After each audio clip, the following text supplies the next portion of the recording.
In 2012, the Chicago Teachers Union decided to strike against the Board of Education. They were striking because of broken contract negotiations. It marked the first widespread use of teacher strikes in modern American public education. The use of the strike as a tool for negotiation has been sweeping the nation since this event. Prior to this educational revolution, teachers everywhere were underpaid, robbed of benefits, and forced to go above and beyond contractual obligations. This was the primary cause of teacher strikes in McHenry County. In the 2013 school year, McHenry School District 156 voted on whether or not a teacher strike was the best course of action in their situation. The vote to strike was 100% unanimous. This was a significant step in the negotiating process. It was the first time the teachers union had a strong voice to use against the Board of Education. If the board didn't take the teachers' threat seriously before, they definitely did now. They realized that they could no longer push aside the growing voice of the teachers' union. With this step, the teachers now had a surefire method of accelerating contract negotiations. The only concern with these strikes for McHenry County is if one actually took place. Schools would be closed and relations between the board and teachers' union would be further strained. It is because of this that the school needs a more permanent solution to contract negotiation.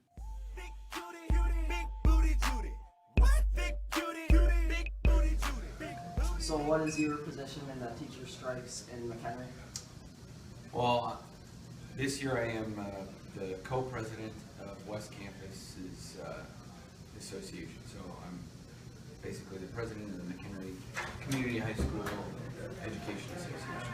Could you describe how that whole process for teachers' representation in the district goes? As far as going on strike, or Yeah. Well, start with like how it works in terms of just not going for a strike or changing things. Okay, so every so often a contract is agreed upon between the Board of Education and the MCHSEA, that's the McHenry Teachers Association. And the length of the contract depends on just the agreement, and every so often you have to renegotiate those terms. In fact, starting in March, we'll begin negotiations with the Board of Education again. And typically, those negotiations run from March until, you would hope, the first day of school. Like, you would hope a contract is settled before the first day of school. However, sometimes that's not the case. They run late, there's disagreements. The last contract 2 years ago ran into, I believe, March.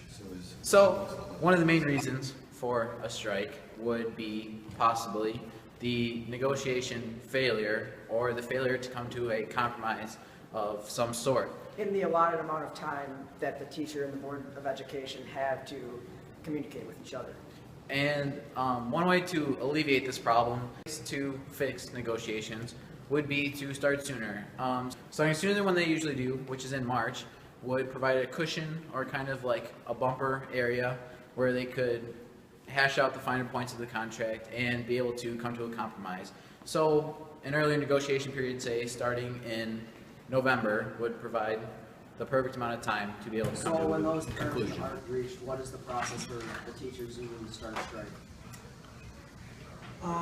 Well, I think you do your best to work it out with the board, and there's a lot of talks that go behind the scenes.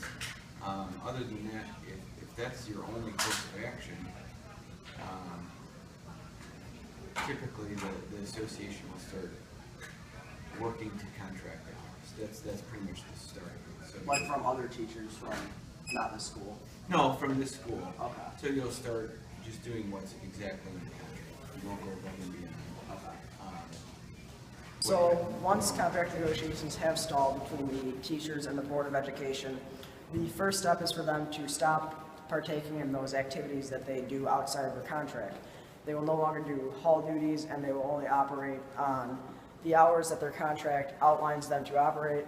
If this does not help re-spark negotiations between the board and the teachers union, then unfortunately they do have to file a strike with the board or the Illinois Labor Association, and then the teachers vote upon that, and if the vote passes, the teachers will schedule one You day of have strike. to file with the Illinois Labor Relations Board an intent to strike. And I think you have to wait 10 days. Don't quote me on that, but I think you have to Around wait 10 at days least to 10 days. actually start that. And then, yeah, you can if that's the only course of action. Okay. The average amount of time between when they will receive a response from the Illinois Board of Labor would be between 7 and 14 days. So until that time has come, they continue with their current situation and continue Working strictly without a contract. and strictly Next, we following talked the to rules McHenry of West the Campus teacher, Mr. Gary Myers, who was head of public relations on the teacher strike incident, on his thoughts about the issue. Some of those needs were the main points. Of what the teachers were fighting for. Yeah. We have had extra duties attached to us over the last couple of years, and which means more work, but yet no compensation for the work.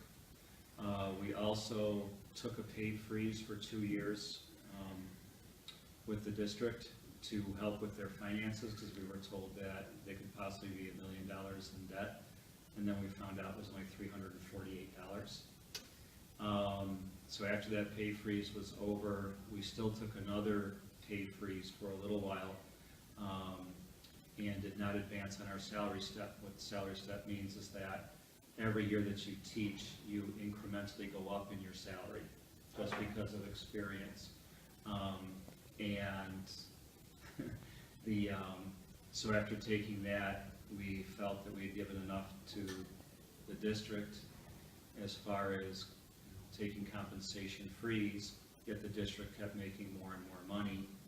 And so we were asking for a small part of that money, not a large part. Yet The main source of conflict between the two parties is just a flat-out inability for them to express their own needs to each other. Teachers feel that they should be paid for the extra duties not illicitly outlined in their contract. The board also deceived the teachers on the severity of their debt, forcing them to take a pay freeze. Another problem has been that due to this quote-unquote debt, teachers are not as apt to climb the salary steps outlined in their contracts. Strikes are sometimes necessary and the only option left for teachers. unfortunately, strikes are the only, our last result, our last resort. And that was it for us, because we had been negotiating for a year and a half. And even though that we were willing to come to the table, a lot of times the board was not. And so in order to resolve an issue, sometimes you have to force another person's hand. And the only way we could force the board's hand to come up with a resolution, we thought, was to, unfortunately, it sort of hit them where it counts, and that's by not being in school, and having the community cry out to them, go solve this. Did finish you this. think that last year there was enough representation of the teachers on the board, or not really, and that's kind of what led to it? Like, if the teachers would have had more of a say, could some of this been avoided, or negotiations had ended earlier? It probably could. But the problem is that the board are people that work too. So while we're here at school working, they're out doing their jobs as well. The board is not a paid position, it's an elected position. People do it because they want to better the community, better the school district.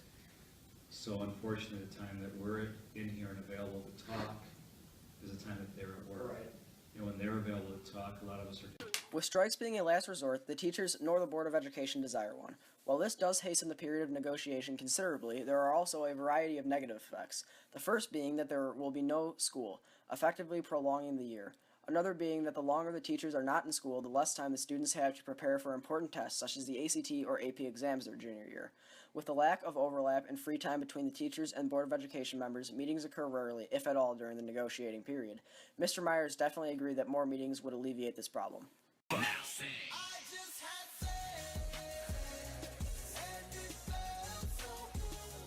We're here with Mike Zabak, a concerned tax-paying citizen of McHenry County. What is your opinion on teacher strikes? Well, my opinion on teacher strikes is that obviously we would rather not have them as parents because they're during the school year, obviously. Right. But I think there's pros and cons to the collective bargaining process.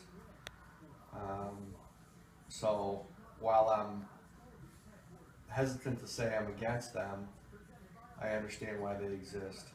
So do you think it is a strategy that teachers should still use and employ in their negotiating process? Well, sadly, I don't know if they have another tool. Right, that's what we've heard from other people. What do you think would be the best way to avoid this from happening as an outside spectator to the situation? Well, I think if a long-term agreement could be reached and the teachers would have a clear path as to what they could expect for a range of compensation, it would eliminate a lot of the last-minute demands that they have to put on the district. Because Allison said it's every 2 years they renegotiate a contract, so you're saying that if they had a longer span, like 10 years or 5 years, but set out that pay step that they are supposed to follow ahead of time to eliminate more negotiations, that would make it better? I think it would eliminate the probability of more frequent strikes if they could hammer out a long-term agreement. Thank you. Hey, you're welcome. Anytime, guys. To reiterate, the use of a teacher strike is used as a tool for negotiation only as a last resort. There are many other options to be explored during a teacher strike, such as pay freezes if no negotiations are reached, or strictly abiding to the contract, or simply increasing the negotiation period between the teachers and the Board of Education. The use of a strike is quite effective because without teachers at school, there will effectively be no school and students will be put further behind. With the teacher strike, the board will be further pressured into considering the teacher's side and agreeing with their demands. If an outcome is not met, internal teachers are used and school is quite unproductive, so it is best to resolve a strike as fast as possible. With the increase in teacher strikes, a need for multiple solutions is apparent. Without more solutions, the teacher strikes will continue and students will be less and less productive, ultimately making the education system a failure. Additionally, without a solution to the teacher strikes, it is sure that more teachers will continue to strike in light of the previous ones. So how can these strikes be avoided? Through our numerous interviews, the number one answer that seemed to keep coming up, even with people uninvolved in the school system, were to include more meetings in the schedule. Many people said that a lack of communication was to blame for the inability to get things done in the negotiating period. Adding these meetings would fix that problem. Also, adding a longer negotiating period would fix that problem. Giving the teachers more time to have these meetings would make things much easier due to their conflicting schedules. Mr. Myers also agreed that putting more teacher representation into the Board of Education would increase the ease of negotiation tremendously. Since the Board of Education and the Teachers Union have completely different philosophies on the education system, allowing a minimum of some numbers, say 4 ex-teachers, to be on the Board of Education at all times would help the needs of the teachers be well represented during the negotiating process.